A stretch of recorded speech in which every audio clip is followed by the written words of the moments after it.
আমি সত্য বলেছি। আমি আখিরি নবী, আমি মানুষ রূপে আসছি। আমি বলেছি যে সত্যবাদীদের জান্নাতের সুসংবাদ আর মিথ্যাবাদীদের জাহান্নামের সুসংবাদ। আমি আল্লাহর প্রেরিত রাসূল ঈসা নবী। তুমি এটা যখন বলেছি তুমি ঈসা নবী? আচ্ছা আচ্ছা, গুড, ফাইন। ঈসা নবী তো আরবিতে কথা বলতে পারে, আরবিতে আমাকে তুমি বলো তো কথা। হযরত মুহাম্মদ সাল্লাল্লাহু আলাইহি ওয়াসাল্লাম নিজের মাতৃভাষা কিন্তু কোরআন শিক্ষা অর্জন করেছেন। ঈসা আলাইহিস সালাম হিব্রু ভাষায় কথা বলতেন, তুমি হিব্রু ভাষায় কথা বলো তো ভাই। আল্লাহ যতক্ষণ আল্লাহ বলতে আমি তাকে খুশি তাকে ঈসা আলাইহিস সালাম কখন নামবে জানো? কোথায় নামবে? দামেস্কে একটা দুইটা মসজিদের মধ্যে ঈসা আলাইহিস সালাম নামবে। যখন নামবে, ভাই সবাই আগে বলি, তুমি আমার কথা শুনো, তুমি পাগলামি করো না। হ্যাঁ, তোমার কিন্তু সবাই মনে করো যে পিছিয়ে ভালো হবে। হ্যাঁ, কিয়ামতের আগ দিয়ে ভণ্ড নবী দাবিদার বেড়ে যাবে। বুখারীর বর্ণনায় বিশ্বনবী বললেন, ততক্ষণ পর্যন্ত কিয়ামত হবে না যতক্ষণ না 30 জন ভণ্ড নবী দাবিদার বেরোবে।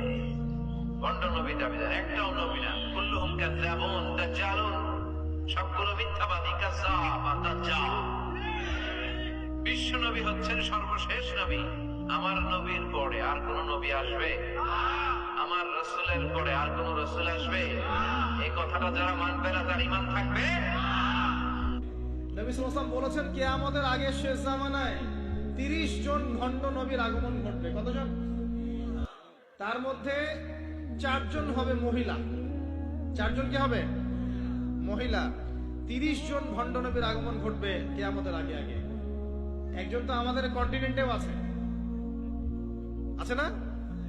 নাম বলবো? নাম বলতে আমার ঘৃণা লাগে, এই জন্য নাম বলি না। মুহাম্মদ সাল্লাল্লাহু আলাইহি ওয়াসাল্লামের পরে কেউ যদি নবুয়ত দাবি করে এবং কেউ যদি তাদেরকে অনুসরণ করে এবং এই ধর্মে কাউকে দীক্ষিত করায়, কোনো সন্দেহ নাই এ ব্যক্তি সুস্পষ্ট কাফের। যদি মুসলিমদের হাতে পলিটিক্যাল পাওয়ার থাকতো, এদের বিরুদ্ধে যুদ্ধ ঘোষণা করতে হতো।